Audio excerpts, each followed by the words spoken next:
Little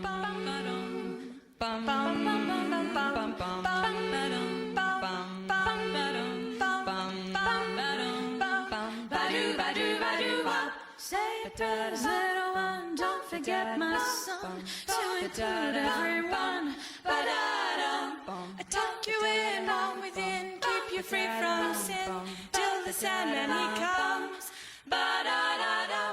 Sleep with one eye open, gripping your pillow tight. Exit light, ba-do. And tonight, take my hand, walk off to never land. Hey, guess what? It's time for Making Kayfabe with your hosts, Bryce and Dylan. Hello, everybody. Welcome back to another bombastic episode of Making Kayfabe. It's your favorite show on the internet that's about professional wrestling, where me and my friend Bryce go back through the history of professional wrestling and we rewrite it in our own image because we are egotists and we think it's really cool. That's a perfect description of us. That's perfect. Right, but also because there's been so many mistakes and screw-ups in the history of wrestling, and we think some people deserve better storylines or better treatment, and we just wish it could have all ended a bit differently. So that's what we're here to do. We're here to enlighten you all with our own perspective on the pro wrestling world. We're here to give you a happy ending. And boy howdy will we ever. You will not be disappointed once we're finished with you. You're going to be happy. I'm telling you. We're gonna touch your penis. Yeah, we're gonna. What? Right? We're gonna reach right out the podcast and yeah, okay. We're gonna go to your house. Why are we here today, Dylan? For a different. Okay. Well, you know what we're gonna do. I'm going to tell you a little story. Last week, you told us a little story about Mordecai. Yes. The wonderful Mordecai, and Mordecai, of course, was later known as Kevin Thorne in ECW whenever the WWE rebranded and brought ECW on to be like a third brand, basically. Watered down version, yeah. Yeah, and it was kind of like their NXT, where some of their newer wrestlers would come and get a little bit of exposure on ECW. For example, Kevin Thorne, he went in Mordecai for a cup of coffee, and then he was in FCW. So then he came up to ECW to kind of prove himself. So what I'm going to do is tell you a story about ECW, the WWE edition. What I'm going to talk about today, one specific character in mind I'm going to talk about. So are you excited about that? I am. I'm very excited about it. I think the WWE version of ECW was a fucking train wreck, but it was we're on the same page. But there was like so much potential for what it could have been. Like it was a really good idea at the time, and then they just didn't go anywhere really good with it. And like there's so many great characters from ECW that could have been like successful in WWE, and it just never happened. So I'm interested to see what you do for the wrestler who's yet to be revealed, but who is also on the name of this podcast. So like, yeah. Reveal, in case someone who's somehow clicked in this podcast episode without reading the title, who are you featuring today, Dylan? I'm going to be talking about the Sandman. Mr. Sandman, bring me a dream. The other Sandman. Metallica? Yes. I like that song. That's why they wrote the song. It was about Sandman. Yeah. Yeah. I thought so, yeah. That's it. So... That again. Did you hear Alexa there? I was like, was that Bryce? Alexa just responded to Sandman. So like, yeah, when you say Sandman, Alexa's like, what? So yeah. Alexa, shut the fuck up. Yeah, that's her told. She's not saying anything to it. So yeah. Good. All right. So I think you raised a good point there when you talked about how ECW had potential, but it never really panned out. And I think the part of that was because they saw it as a third developmental brand and they didn't treat it like ECW. Now, of course, they couldn't really treat it like old ECW because times have changed and they don't really want to have that level of like violence and silliness on their well, not silliness because they put silliness on their show all the fucking time, but they didn't want that level of violence and extremeness and stuff like that. Obviously, it was going to be toned down. So I mean, I think the ECW brand was great. They just shouldn't have called it ECW because, one, they didn't stick to a lot of the values that traditional ECW had, and two, they didn't use any of the ECW wrestlers in a way that would have benefited them and boosted the brand. Because in my opinion, people would have tuned in who remembered old ECW and wanted to see what they were doing with the new one. So if they were smart, they would have catered to both new fans and old fans by having people like Kevin Thorne and Zack Ryder, CM Punk, new characters that people could get behind, while also supporting the old fans with guys like RVD and Sabu and the Dudley Boys and people they're familiar with.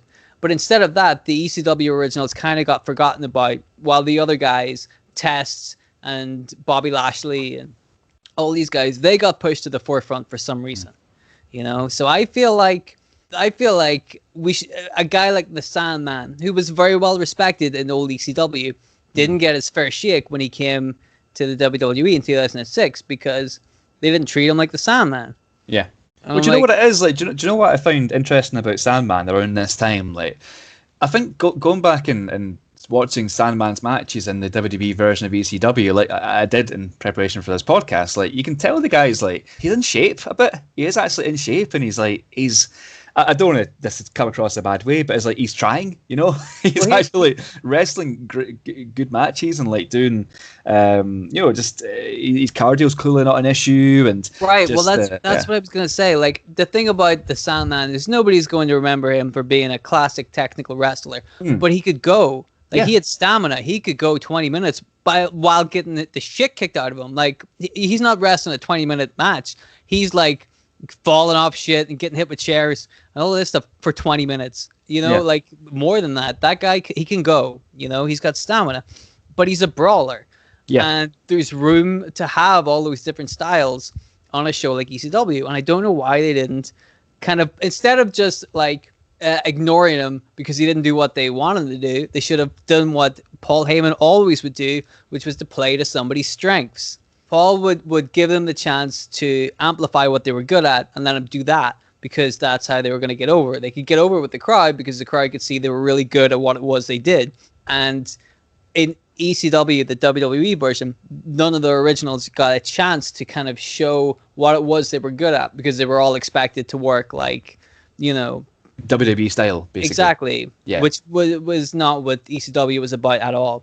No. So you can see why it wasn't really going to work with a lot of the ECW originals. It just wasn't, you know. That in itself is the problem. It's you know, it's WWE ECW, so it's never going to be like original ECW. You're not going to see like, you know, the Eliminators, for example, you know, come in and do the kind of matches they did, and you're not going to see like these kind of like bloody brawls with like Raven and like, for example, Sandman, like the kind of storylines they did there. It's just not going to be the same. Like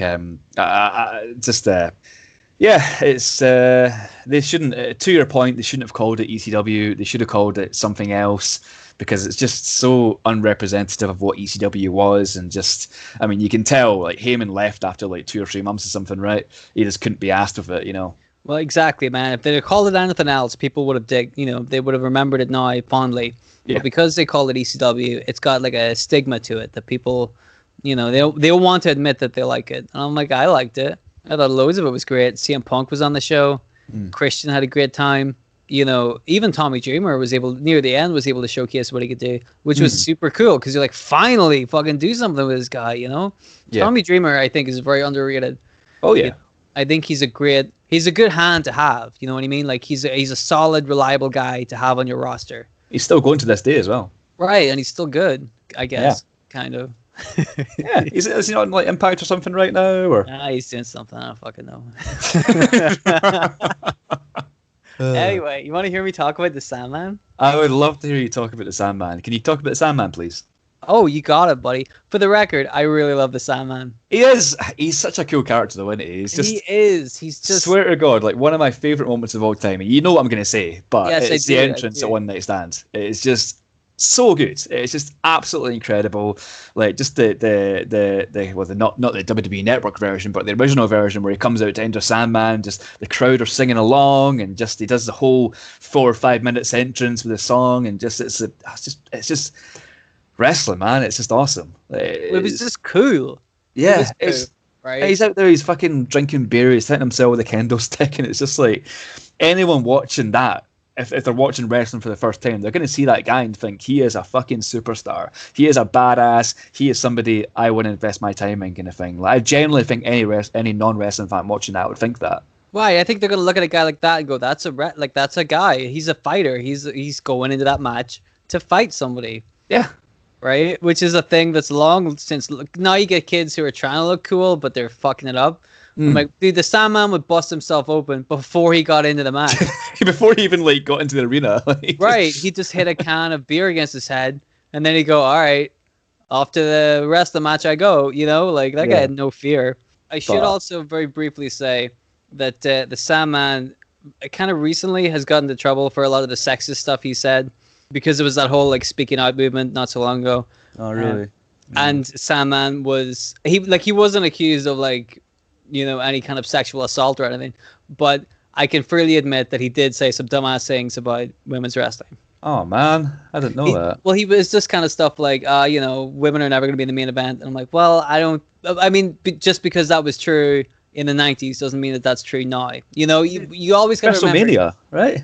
Right, you got to remember guys like that. You know, he was around in the early 90s. That's when he started. So like, it's hard to shake that mindset. Do you know what I mean? I mean, yeah, I don't really agree with that, because there's so many other guys that were in the 90s and aren't dicks like that. So right. I mean, I get it, but also like he's fucked up in many other ways. Yeah. So it's easy for him to not know what's going on in today's society, right? Yeah, true. He was probably high when he said that shit. So, Yeah. You know. Anyway, I just wanted to get that cleared, and that I love the Sandman, but I don't necessarily agree with everything he has to say. Now that that's out of the way. Bit of a cunt, yeah. Well, hey, who isn't, right? Exactly. Anyway, let me tell you about the Sandman. How about that? Go for it. So, in real life, Sandman, he started with ECW, which was then known as Eastern Championship Wrestling, in 1992, before it was even Extreme. They had a couple of champions before it became Extreme, and so the Sandman actually won the Eastern Championship Wrestling Heavyweight Championship. I think he beat Don Morocco, and then I think he lost it to Don Morocco as well. And then a few months later, I think, or maybe the year later, Shane Douglas won the championship. He was the NWA champion as well. He threw it away and renamed the Eastern Championship Wrestling Championship as the Extreme Championship Wrestling Championship. So now we're all square with that. After that, Sandman went on to win that championship another 4 times. So he's a five-time ECW heavyweight champion. He also won the tag titles with Too Cold Scorpio as well. So he's doing pretty good for himself. He was the second last ECW heavyweight champion. He won the belt, and then Rhino beat him a few moments later on the last show ECW ever did. I love Rhino. I do love Rhino. Wow. I mean, they're both pretty good. So that was in 2001. January 2001 was their last show. By April of 2001, ECW now belonged to the WWF/E, as it is now. And they didn't bring Sandman up. We had the invasion, and the Sandman wasn't there. Can't imagine why. So the Sandman decided to go and work the independents instead, because he could do, you know, more of the stuff that he wanted to do. He went to TNA for a little bit.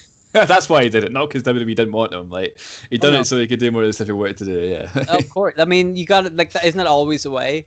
It's like, if they don't pick him, like, well, I didn't want to go there anyway. So, yeah, exactly. Like, you couldn't pay me to work for WWE. It's better off this way anyway. I mean, I like TNA better, so whatever.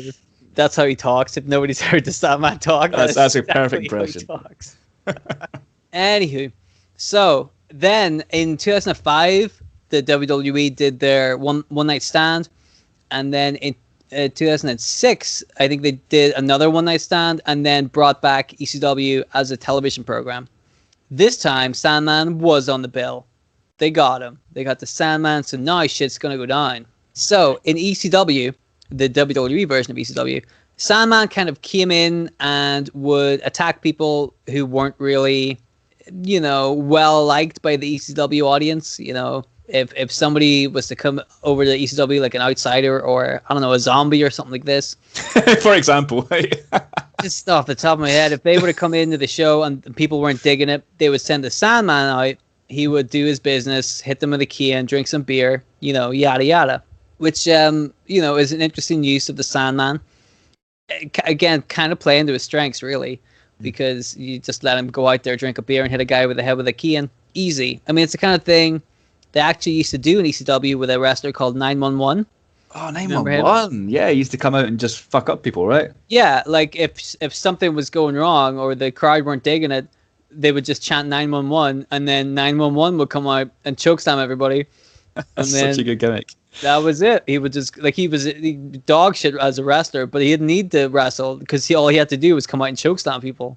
But to your point, just going back to what you're saying about playing him to his strengths, and that's what Paul Heyman was good at. This is when Paul Heyman was around. He was around at this time for the Sandman, the early days of WWE ECW. So at this point, they are playing Sandman to his strengths, and that's what they should be doing. At this point. So at some point, he starts having a feud with Mike Knox, because Mike Knox... 10:15. Huh? You don't know that one? Right. What? OSW, like Mike Knox's pose is like the way his arms are when he does his pose. It's 10:15 or quarter past 10. Sorry. Oh, yeah, like a clock. Yeah. Okay. Shout out to OSW fans. They know what's going on. So anyway, Mike Knox and his girlfriend Kelly. She loves stripping. Who doesn't? And Mike Knox doesn't. He's like, I don't want my girlfriend stripping all over the show. The Sandman. Turns out he does want Kelly to go and stripping all over the show. So that's where that feud comes from. What the fuck? Sandman, big fan of tits. Oh, hey, again, who isn't, right? And here comes Big Daddy V. Oh, no. no. You ruined them. Oh, how could you ruin tits for us? God damn it. For a while, I was like, I think I'm gay now. I can't look at tits anymore. What the hell? Big Daddy V. He's like, anyway. No. Forget that guy. So, let me see. Mike Knox ends up teaming with Test to fight Tommy Dreamer and the Sandman.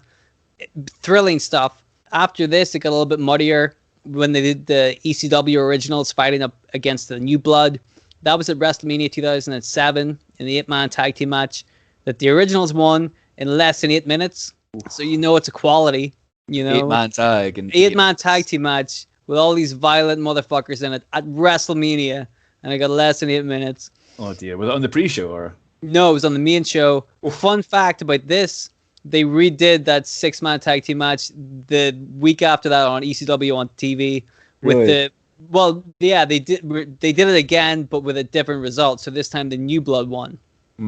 Big fucking deal, right? After that, he was kind of fed to Bobby Lashley. Then he was drafted to Raw for some reason in mid-2007, where he feuded with Carlito and William Regal. I remember this. Is it not like a? Yeah. Was it not like a battle royale for like who's going to be the Raw general manager? Yep. And like it looks like Sandman's. Am I just telling your story here? Well, that's the thing. I remember watching that, thinking, "Wow, Sandman, out of all the people, is doing really well in this fucking thing." And then William Regal wins it, of course. Like Sandman won it, right? But then William Regal's hiding under the ring or something, right? Yes. Yeah. William Regal was still in the match, so he threw Sandman out. But for a moment, I'm like, why the Sandman? You know what I mean? I'm like, this is to be why would they tease the Sandman? I mean, I thought it was awesome, but I'm like, it's that's what our listeners are thinking right now. Why Sandman? Right. But that's you had literally every other wrestler to choose. Why Sandman? That's what I thought. I'm like, given how you booked Sandman so far, not great. Why would you suddenly make tease that he's going to be the GM of Raw? Like what? And then after that, they released him not that long after that. So what? Why bother? Do you know what else just came to my mind as well? Like he was also the in the final 3 or 4 for Vince McMahon's bastard son, if I remember right. Because I remember the segment. This is I was watching wrestling unfortunately around this time, and they done the whole here's who it could be kind of thing. Here's who could be your son kind of thing. And it was Hornswoggle, it was Triple H, and it was Sandman. just Triple Sandman. H? Yeah. But he goes out with Vince's oh my god. Oh my god, yeah. Turns out it was Hornswoggle. That little bastard who has now plagued me for 4 episodes in a row now. He keeps coming. Anyway, let's gloss over that. Yeah. Would you like to hear my rebooking of the Sandman? So you're going to put the Sandman in WWE ECW? Yes. So like 2006 or something, right? 7 maybe. It's going to be 2000. I think it started in about July, August. I think 2006. Okay. So this is going to go from 2006 to 2007. Let's go for it. Okie doke.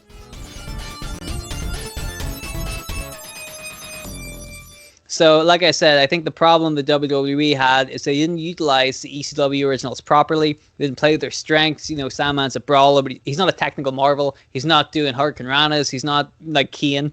You know, he's not doing like 450 splashes off the Titantron into a river. You know, but he can go. He's got stamina. I feel like there was definitely a use for him, especially like how Steve Austin ended up being quite a brawler by the end of his kind of time in the WWE. Like that's, you know, it's not like it was a new thing, you know. And William Regal has been known to get in a couple of brawls as well, and also a couple of people that I'm going to mention later on, also well known as brawlers. So you know what I mean? Like the storyline is very easily achievable. So what I think they should have done was establish the ECW originals as big deals right off the bat. That's one thing they didn't do. They made RVD look like $1 million, and then RVD and Sabu got busted for drugs, and that was the end of the ECW originals, which is a damn shame because RVD obviously is your main guy. You know, he can work with anybody, he can make them look good, he can have great matches. Obviously have RVD as your guy, but like we said before, there were plenty of other guys that they missed. They could have had Rhino, who I think was in TNA, but like, you know, they could have brought Rhino in for this. They had Stevie Richards, you know, favorite of the show. We love Stevie Richards. At least I love Stevie Richards. They had Tommy Dreamer. You know, I don't think they had Raven at this point, but they had some of those guys, and they just weren't using them as big deals. Just right? Incredible, right? He was there. Yeah, exactly. And he's a former ECW champion, but like, what do they do with him? They don't do fuck all with him. So like, because then if somebody beats, say, you know, Mike Knox versus Just Incredible on an episode of ECW TV, Mike Knox beats Just Incredible in like 4 minutes. Like, who the fuck cares? Like, who, you know, doesn't make any difference. Doesn't make either of them look good. It's dumb, right? You need to build these guys up, and then people are going to care more. Yeah. That way, whenever a guy like CM Punk beats a guy like Just Incredible, if you built him up right, then it's a big fucking deal, the way it's supposed to be. Yeah. Wrestling. Exactly. Shouldn't be this hard, should it? So here we are. I mean, if, you know, whatever. I mean, thank God they didn't do that, because we wouldn't have a show if they'd done everything right, so. Well, there's still time. There's still time. Rectify your mistakes, guys. So I would have had the Sandman come in, kind of similar to what they did to begin with. I would have RVD as your champion if you want, that's fine.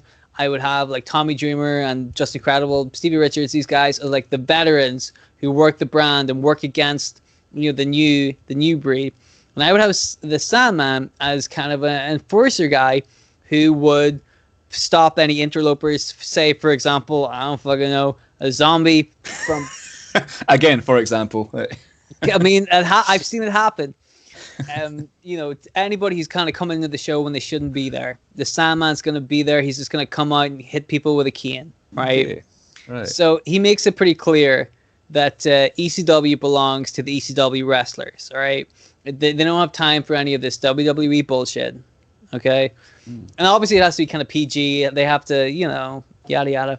But you can make it seem like it's still ECW.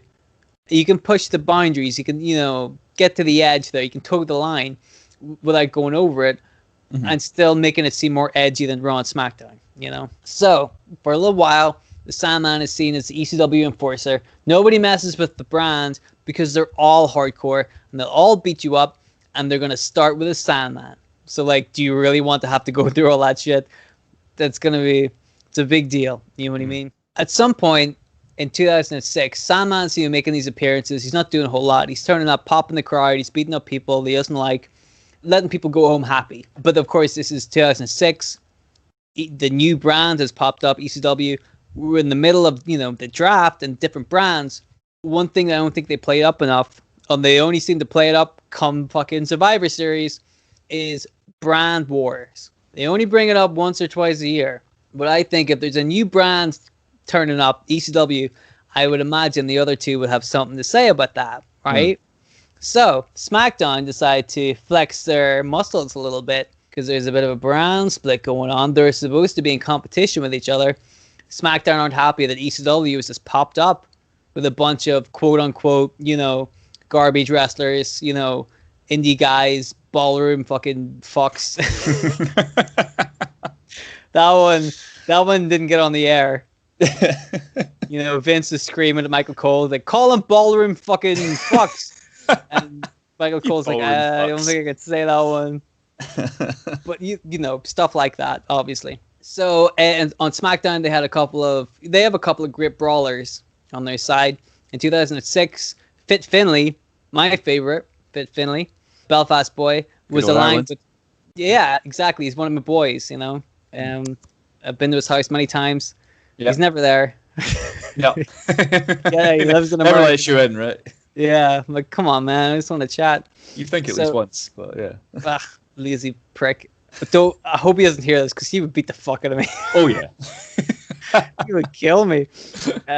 As we're about to go on to. So in 2006, Finlay was aligned with King Booker as part of the King's Court, but that kind of died off around the end of 2006, okay?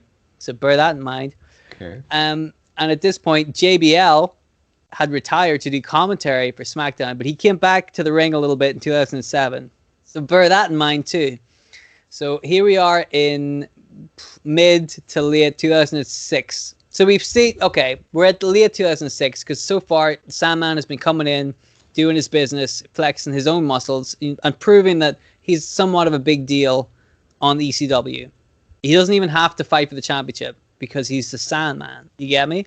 So he's just kind of making examples out of the other guys. He is the brand, basically. He is ECW. He basically is. I mean, when you think of ECW, I think he's one of the wrestlers you would think of. Oh, yeah, 100%. He represents it perfectly. I'm like, that's exactly what ECW was. It was a fucking mess, but it was beautiful. That's the Sandman. What we're going to do is have an episode of ECW around the beginning of 2007, okay? The Sandman is doing what he does. He's guarding ECW. He's kind of having a good time. His attention is drawn out to the parking lot, where it's been rumored some of those punks from Raw were hanging out and making faces at the wrestlers. Sandman's he's not happy about this. So he goes outside to the parking lot, but there's nobody there. Mm-hmm. He tries to get back in, but the doors to the building have been locked from the inside. Shit, dude. He forgot his keys. What's he going to do? So inside, this is near the end of the show. Everybody's tired. They've all been wrestling. They've had, they've been doing their jobs. And it's a long night. We're getting to the end of the night. Suddenly, who turns up? Fucking Finlay and JBL. Oh, no. They spread a rumor about Raw being outside to throw them, the SmackDown dudes, off the scent. They turn up, and because everybody's kind of tired and fatigued and stuff like this, and JBL and Finlay have chairs, that's also a factor. They end up just kind of beating the fuck out of a lot of the guys in the ECW locker room. And Sandman's in the parking lot. What can he do about it?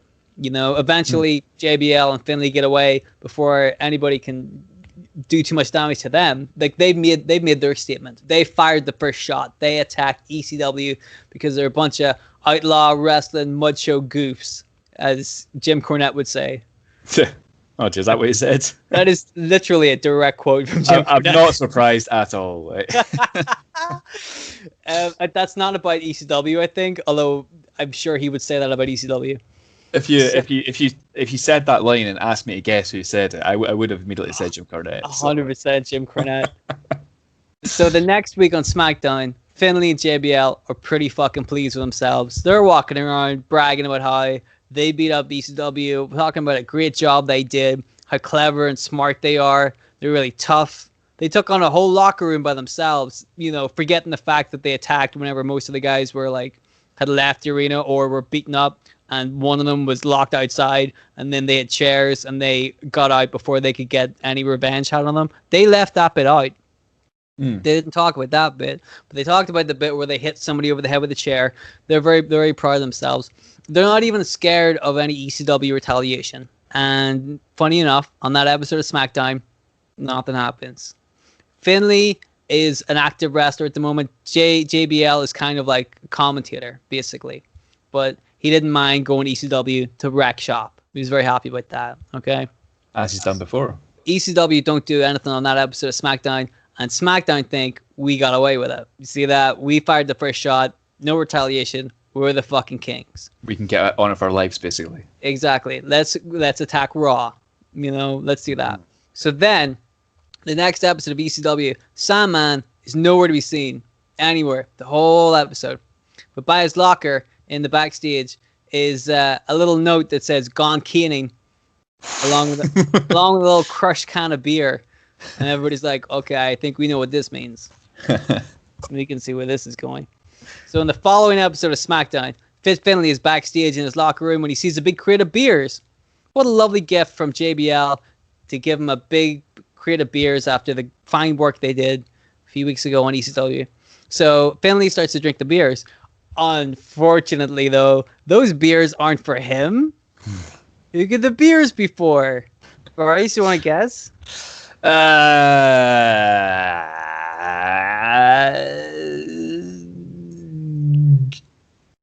Stone Cold. 2007 Yes. on SmackDown.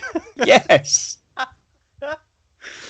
You know what? Listen, I don't want to break your dreams, dude, but it was not Steve Austin.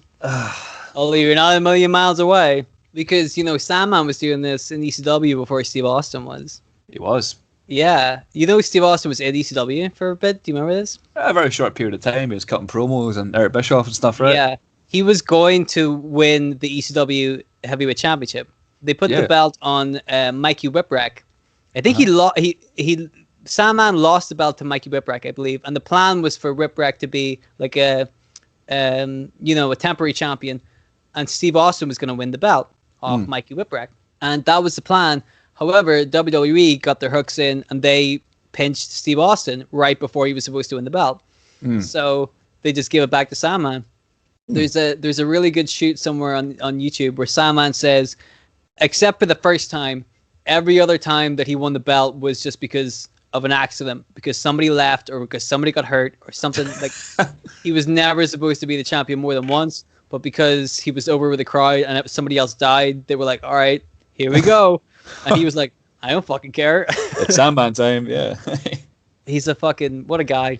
So anyway, it's the beers are for the Sandman.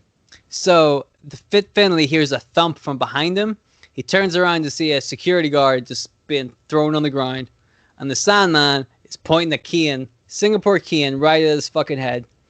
So what would you do at that point?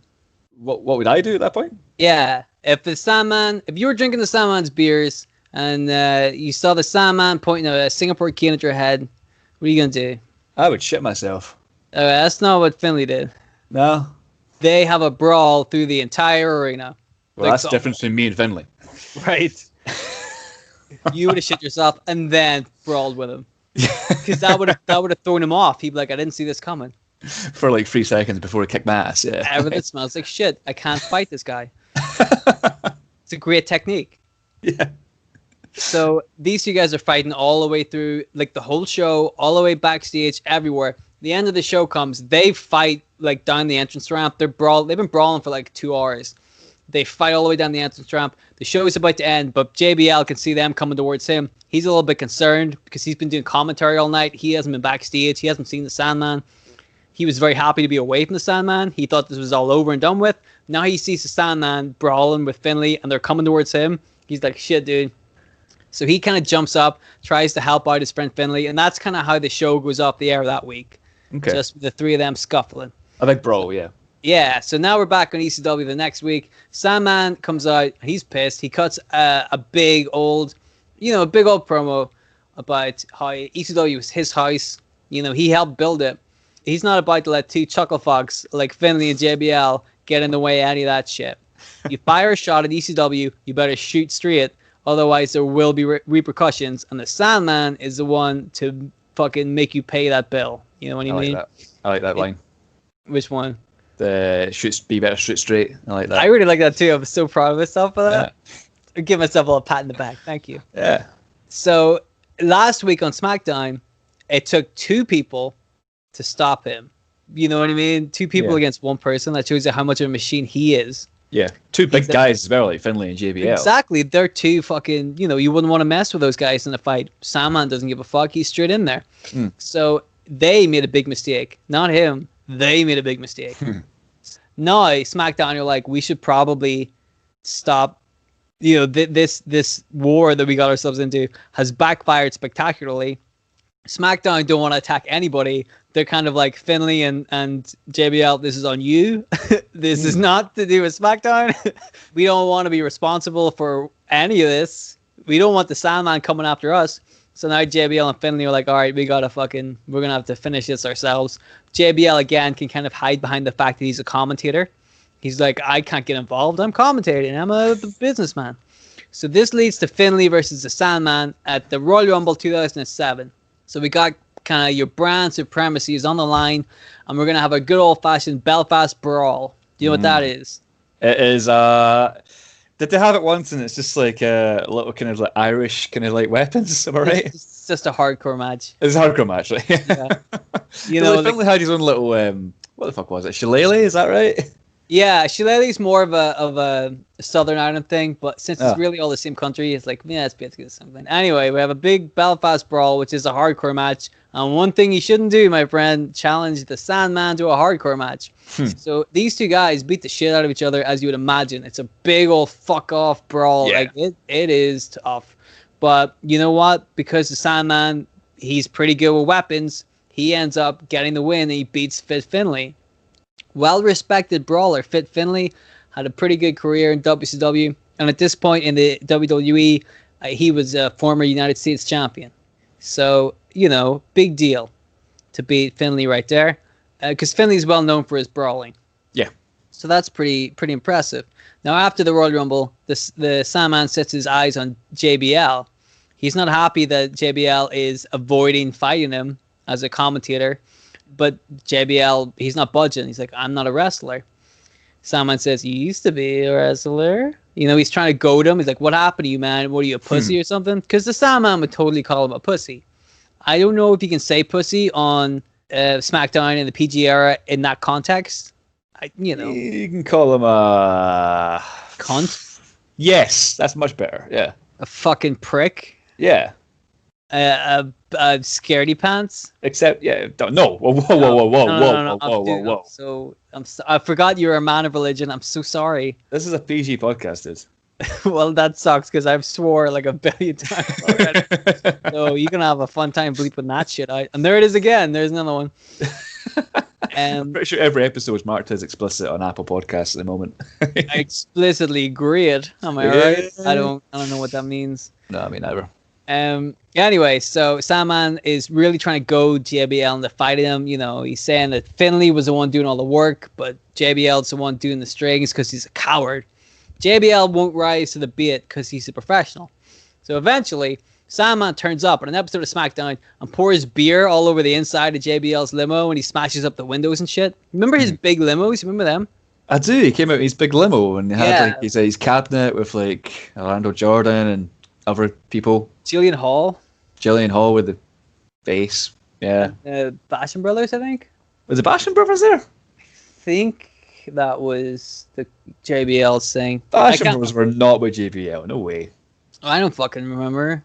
I don't know. I'll look that up. You continue. Don't look it up. Listen to my story. Okay, I'll do both. Don't do this. The other one. Do the listening. Don't listen to your story, okay? I don't anyway, so. Listen to the story first and then correct me later. All right, okay. So, yeah, the Sandman just beats the shit out of JBL's limo. And JBL's like, you went too far this time, punk. It's on. We're going to have a match at No Way Out. So this is 2007. No Way Out 2007. They have a big old brawl then as well. But then after a little bit of mistimed interference by Fit Finlay, the Sandman beats JBL. Oh. So there you go. That's right, folks. The Sandman beats former WWE heavyweight champion JBL, which sounds pretty good. But then whenever you say that Sandman is a 5-time heavyweight champion in his own right, it's not, it makes sense. So now JBL and Fit Finlay are pretty fucking pissed off. So this turns into like a game of tit for tat, each of them turning up on the other one's show to try and fucking embarrass them or make them look stupid. So, for example, JBL and Finlay get some of Sandman's beer and they throw it into a river. So, to get back at them, the Sandman locks Hornswoggle in the boot of JBL's limo and drives it into a wall. That kind of thing. Tit for tat. to really get. So you can see that things are escalating between the two groups. So we get to WrestleMania 2007, and we're gonna have a handicap match between Fit Finlay and JBL against the Sandman. Once again, third month in a row, crazy ass bloody brawl, and this one's bloody. They're really knocking three shades the hell out of each other. By the end of it, he puts up a good fight, but the numbers game is just a bit too much for him. There's two guys, and the two guys are fucking JBL and Fit Finlay, right? Those guys hit really hard. So I think it's understandable that this time, Sandman might have fallen at the final hurdle, but that was, 2 out of 3 pay-per-views. He was on top, so he did pretty well for himself. And JBL and Fit Finlay, despite being very selfish and self-absorbed, they also can recognize, toughness. The two of them understand a tough bastard. So they acknowledge that while neither of them care much for ECW, especially JBL, not a big fan of ECW, they both can acknowledge that the Sandman can fight and that he took them both to the limit. So they kind of share a beer, I guess. Maybe not directly after the match, but, eventually. There's a grudging respect between the three of them. So now we've got the Sandman. We've had him as an enforcer for the entire brand of ECW. Now we've had him fight against proper brawlers like Finlay and JBL, who are, decent names at that point in the WWE, and they're well known for brawling. So you're going to get the best out of the Sandman with that kind of potential. He took those guys to their limits, so that shows you what he can do. It's a perfect showcase of like his skills and what he can do. So now you've got the Sandman looking like a fucking $1 million, right? He doesn't have to win 1 billion championships to look like a killer. Yeah. All he has to do is look like a legit fucking fighter, a guy who just fights, and that's what he's done up to this point. So JBL and Finlay go back and do whatever it is they do, and from here you can have like now, for example, if somebody was to beat the Sandman on ECW, well, we've just seen what the Sandman has gone through. It's like the old Mick Foley kind of equation. Like, if you can beat Mick Foley, like, you have to beat the fuck out of him.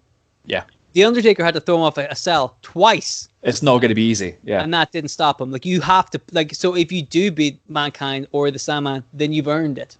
So that's the kind of route I was going to go down with the Sandman. Give him a little bit of credibility, and then that way, once he's got that credibility, you can use him to build up the other ECW stars. So this is what the first half of 2007.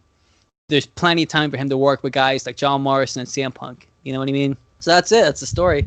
I love it, man. I love how you start with like Sandman as the enforcer, like almost like you have to like earn his respect to be allowed to be wrestling in ECW, and like it is the perfect way to play him. Like, he is ECW, and like you said, like you're playing him to his strengths, which is what Heyman did. He's a brawler, he's an ass kicker, so he brawls and kicks ass. It makes sense to put him against like big bastards like Fit Finlay and JBL and just brawl with them, and I like that whole storyline. The whole getting Sandman locked out the building to build up the fact that Sandman really wanted to kick their ass, and then he's brawling with both of them and being as close to kind of ECW Sandman as you can get with the beer and stuff like that. And like I like how you ended it with a handicap match as well. Like you had Sandman lose, which is realistic. It would be easy for us to just say in our Making Kayfabe stories, like, yeah, the guy wins every fucking match, and this is how you book him. Like, yeah. Sometimes guys need to lose, and like it's the way you do it that matters. Like, although Sandman lost in the handicap match to JBL, he got beat by JBL and who did I say? Sorry, JBL and Fit Finlay. He got beat by those two guys who then kind of expressed their respect for him afterwards. So.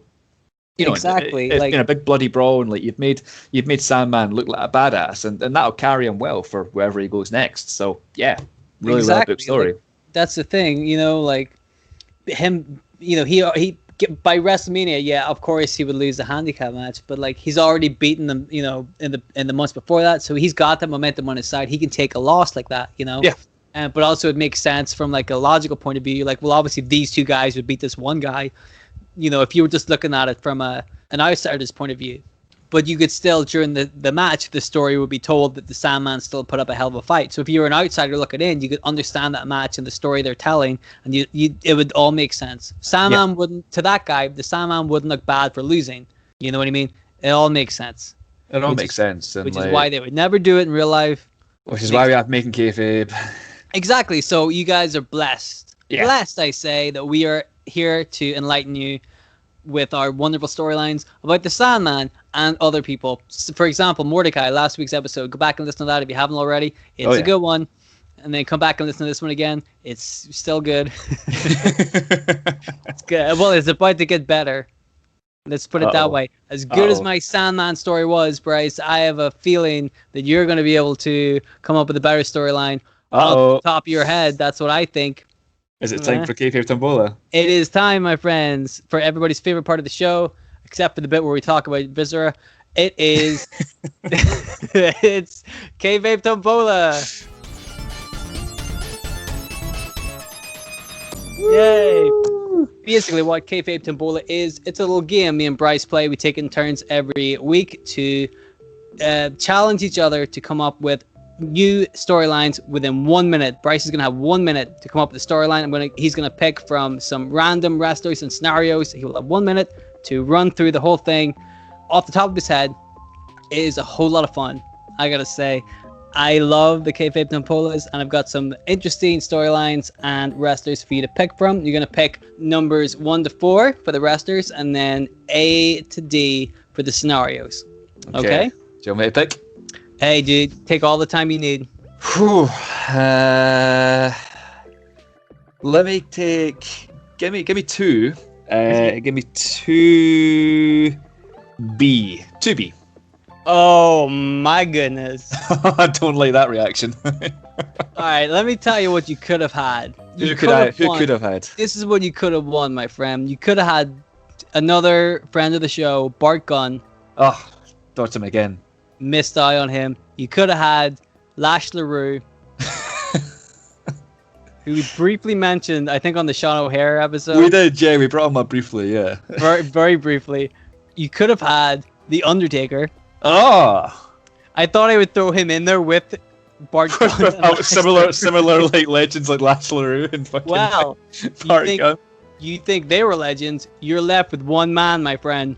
You have selected Sean Stasiak. Oh, it gets better, my friend. So here are the scenarios. These are the ones that you missed out on. You could have had he becomes the governor of Minnesota. Because that's what Jesse the Body Ventura did. Yeah. And if he can do it, I fucking love Jesse the Body Ventura, by the way. What a dude. But he could...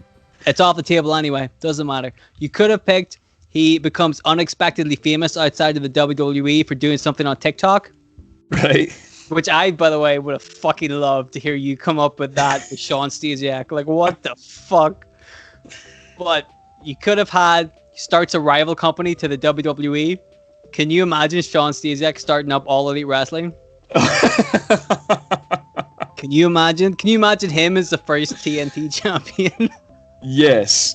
I would love that. I miss that guy.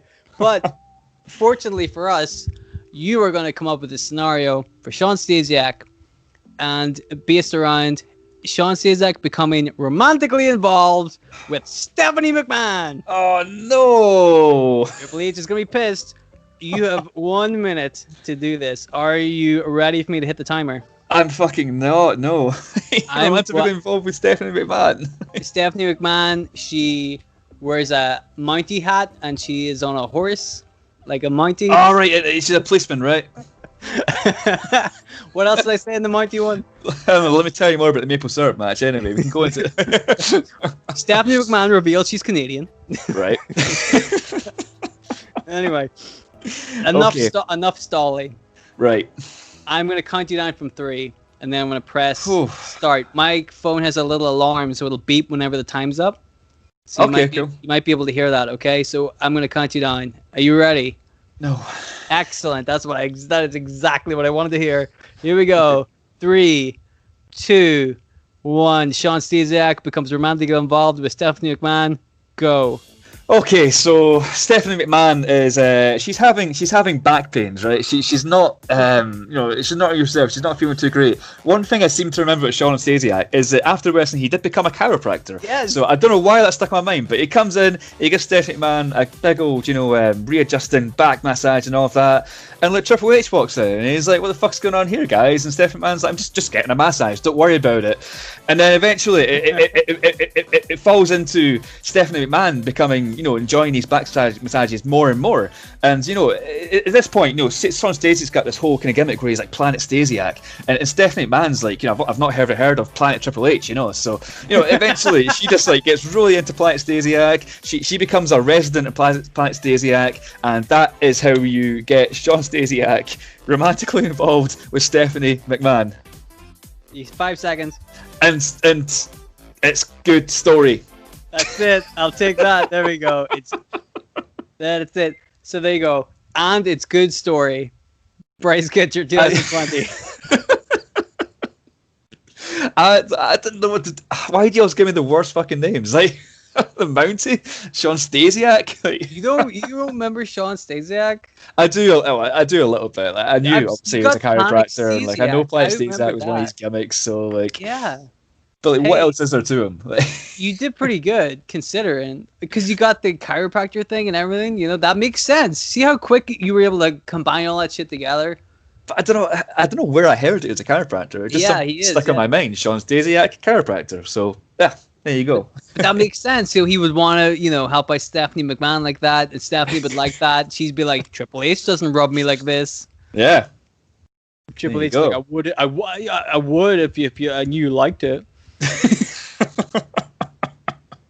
And then you have Sean Stasiak versus Triple H at WrestleMania. Yeah, that's like a main event right there, isn't it? A fucking Iron Man match goes on for an hour. Yeah. Then it's a draw, so they have to go with like sudden death. So it's like we can't be the only person who's fought about this.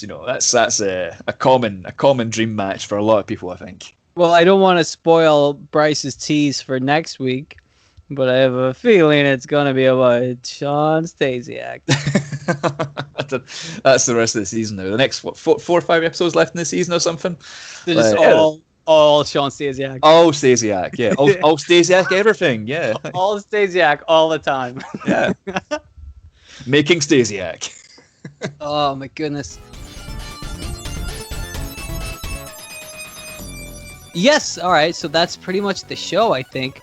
I liked it. I liked your tombola. I thought that came out really well. I liked your Sandman story. It's very good. Thank you very much, Bryce. What a sweet thing to say. You're a very, very nice man. I do what I can. Wow, it's very much appreciated. So if you guys also enjoyed the show, if you liked listening to the tombolas or the Sandman story or any of the other stuff we've done a lot of podcasts so far. They're all available up on your favorite podcast outlets. Search for Making Kayfabe. Feel free to get in touch with us. If you dug the storylines or if you've got any suggestions yourself for any kayfabe tombolas, we'd love to hear them, because sometimes Bryce doesn't like getting Sean Stasiak. So why don't you give me someone better than Sean Stasiak? Why don't you try to suggest somebody even worse than Sean Stasiak, so that later on Bryce goes, "Boy, I miss Sean Stasiak." I just want to point out, like, 3 of my 4 choices in that kayfabe tombola were fucking like Lash LaRue, Sean Stasiak, and Bart Gunn. Well, what is that? Can I, for the sake of reference, give you what your choices were the last time? One of them was the Mountie. the Mountie, Viscera, Jillian Hall, and friend of the show, the ECW Zombie. Much better. How would you have done the ECW Zombie becomes romantically involved with Stephanie McMahon? Well, it's funny you mention that, Dylan, because the ECW Zombie was actually also a chiropractor who, has his own planet. Planet ECW Zombie. That's what it's called. Oh, mercy. Anyway, if you guys enjoyed any of this, give us a little thumbs up, a 5-star. Really appreciate it. Helps the show and it enables us to make more shows for you guys, because that's what we do. We do it because we love it, and we do it because you guys want to hear it. So that's what we're going to do. Make sure to follow us on Twitter at Making Kayfabe, and drop us a line at makingkayfabe@gmail.com if you want to chat about wrestling or give us some suggestions. That's how you can reach us. So yeah, thank you very much for listening, guys. Anything you want to say at the end, Bryce? I would just like to say goodbye. Yes, we're going to say goodbye for this episode, but thank you very much for listening, guys. Make sure to check us out in the next episode. You're going to love it, I promise you. So for us on Making Kayfabe, we're gonna say we'll see you later. Take care, guys. Goodbye. We love you. We love you all. I'm gonna eat every one of you. Every single what? What?